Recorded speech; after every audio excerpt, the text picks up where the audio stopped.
One does not simply get to that level of squat without taking the right steps leading up into it.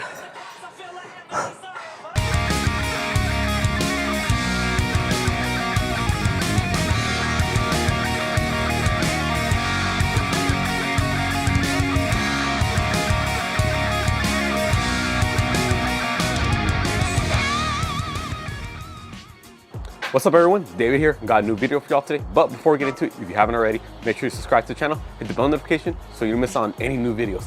Remember, new videos every week. So for today, we're gonna talk about the king of lower body exercises, everyone's favorite lower body workout, but everyone's least favorite day to work out. Leg day, squats in particular.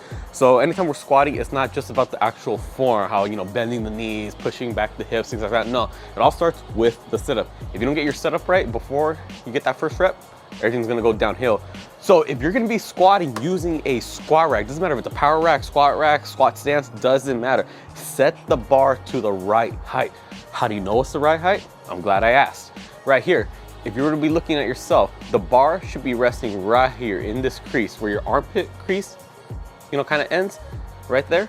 That's where you want, midway up your chest, maybe a little bit higher depending on what feels comfortable, but just know it's this general area. So make sure we get both sides, and this should be common sense, but for some reason I still feel the need to say this because I've seen it happen, believe it or not. There's people that put one side higher than the other, and then when they put the bar, they realize it's uneven. So you see, set both to the same height, grab the bar,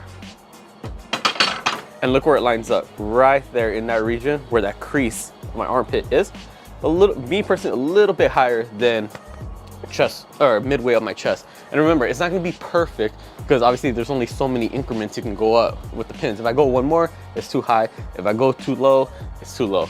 Now, unfortunately, if you're squatting with someone who's a little bit vertically challenged, aka a short person, you're gonna have to, obviously default to a lower pin. But you know what? If you're working out by yourself, set it to the height that you feel appropriate. After that, we gotta make sure we're using the safety pins. If you're squatting in a power rack, or if you have access to one, use it and actually squat inside the power rack. Why is it important to actually utilize the power rack the way it was supposed to be?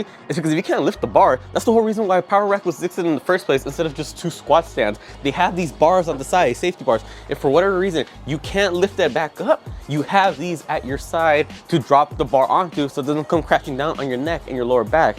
Now, obviously, this should be common sense, but for some reason I still feel the need to have to emphasize this. Set it to the appropriate height. Luckily, I've been working out with this power rack for so long, I already know, for me, this is the right height. And make sure you do it for both sides. I cannot emphasize enough, I see so many people squatting with the power rack, but they're on the outside, this side of the power rack. What are you gonna do when the bar, you can't get it up?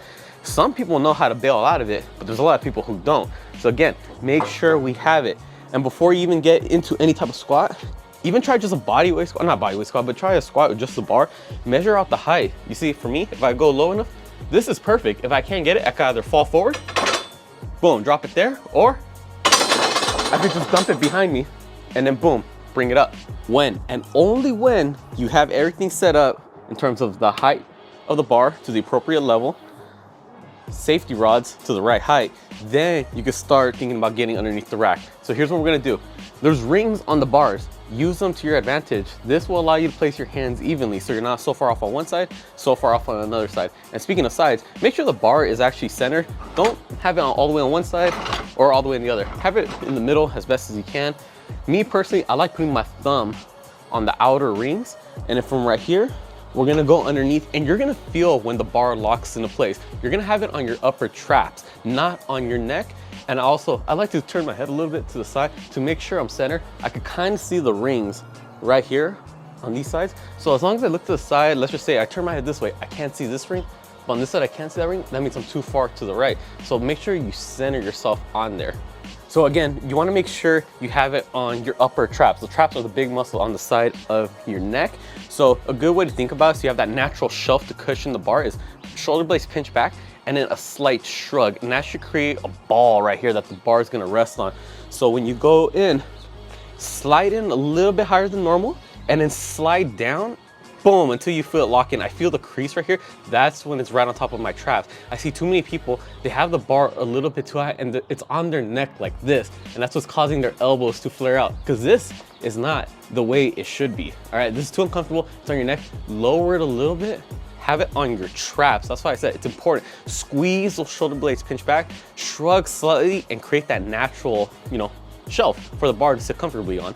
Okay, so once you figure out your hand placement and how to have the bar on your upper traps and not your neck, then we can talk about the walkout. How many times have you seen people do this? They either squat it up and they take so many steps back, and then they take so many steps to find their stance, or you see them do something along the lines of this, where they have a staggered stance and they're pretty much doing a lunge up, and then same thing, so many steps back, then so many steps out to find the right angle. Nah. All of that wastes too much time, too much energy. Everything should be going towards the set. So here's what we're gonna do. Squat stance right under the bar. From right here, yes, you are gonna do a squat.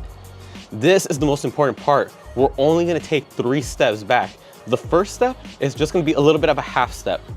Boom, you see, very short, very narrow. The second step is gonna be a full step back, but when you plant your leg with your toe already pointing out the way you would with your normal squat stance. And then the other leg, so the third step is gonna be another half step, and boom, plant your leg in the position as if you're about to squat. So you see, it only took me 3 steps to already line up my feet in the position that I want to squat in. And then from right here, you could already go about your reps. So once you get the walkout right, you should end up in your squat stance. And again, you don't have to walk so far back away from the rack. Just 3 steps, a half step, a full, a half, boom, you're already in your stance. From here, now we can talk about what to do when you're actually squatting. So the bar, you're gonna be trying, imagine like you're bending it over your back. So if I have it here, I'm not pulling it forward like that. If you pull it forward, it's gonna cause your upper back to collapse. Instead, think of it like you're bending it down, like you're doing a lat pull down, boom. A good cue for this is elbows to your back pockets. Try to get those elbows to touch your back pocket, boom. That's gonna keep your shoulder blades pinched back. It's gonna show off your chest, boom, lock your back into position. Afterwards, once you keep that, and remember, you're gonna keep that tension the whole time. The movement starts at the hips. So start pushing your hips back, like you're sitting, like you're pushing your hips back, like there's a wall behind you, you're trying to touch it. And then start turning it into a movement as if you're sitting down into a chair. As your knees start to bend, make sure we push those knees outwards, okay? The reason why our toes are pointed out is because we want our knees to follow in the direction of our toes. If your knees are caving in, that could lead to injury. We don't want that. So again, hips shoot back like you're sitting down in a chair. Push the knees out as you're going down. Keep that back tension the whole time. Go as low as you feel is appropriate for you. And then boom, back up.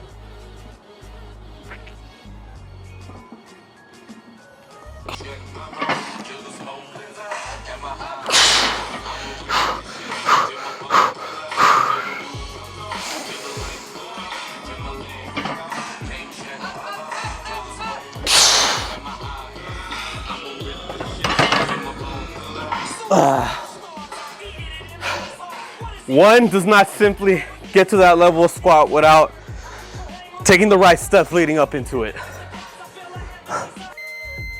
So we already established what's the proper way to actually execute the squat itself. Now, last tip I'm gonna give when it comes to squatting that I see pretty often, especially if you're doing a high rep set or a set that is close to failure, is the fatigue starts kicking in. Don't get me lie, the legs are burning, the quads are on fire, that's normal. That's saying, you're pushing yourself. But one thing that I see that just, it worries me personally, because I see oh man, people are gonna mess up their back doing this, is especially on that last rep. Yes, you're tired. Yes, your legs are fatigued. Yeah, your quads are on fire, but still do not compromise your form. As you're going up, I see this, as they're coming up, they start taking that step forward to start racking as they're coming up. No, especially if you're going a little bit heavier, let's just say you're doing a set of 3 on that last rep, what's the last thing you wanna do? Last thing I would wanna do is support that heavy weight on one leg while the other one's in the air, and then boom, step forward. It could come crashing down. So make sure when you're doing your set, doesn't matter if it's from 1 rep all the way to 20 reps, lock out the last rep all the way up, and then start walking it forward, okay? Again, do not start walking forward as you're completing the last rep. No, finish it, lock it out, then walk forward and rack it. It's as simple as that. There you have it, everyone. That is the full breakdown of the squat. Let's run it back a little bit, just a quick review. It all starts with the setup. Before you even think about repping out squats, going up and down, you have to make sure everything is set up properly.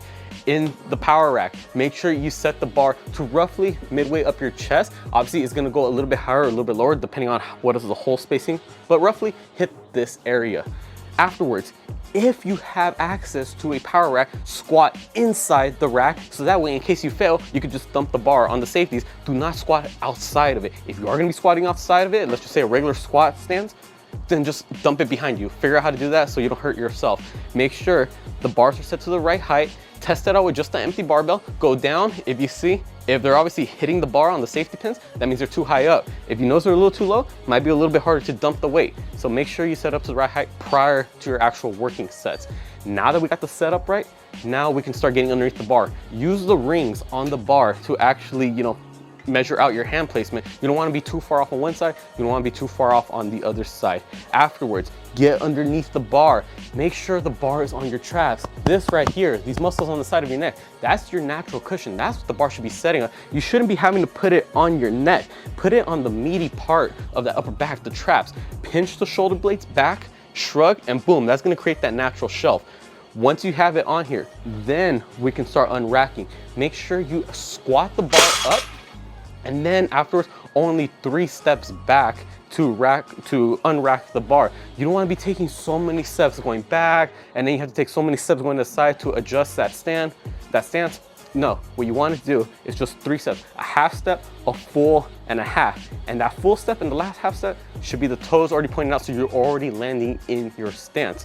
From there, bar on your back, squeeze, pull it down, okay? It's like you're bending the bar over your back, like you're doing a lat pull down.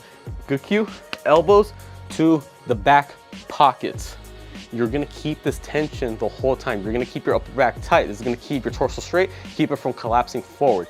Now, when it's finally time to actually do the squat, the movement is initiated at the hips. Push your hips back like you're sitting down in a chair. And as you're going down, as your knees start to bend, push those knees outwards. The reason why your toes are pointed out in the squat stance is because you want your knees to fall in that direction. If your knees start pushing forward and start caving in, that could lead to an injury. We're trying to avoid that.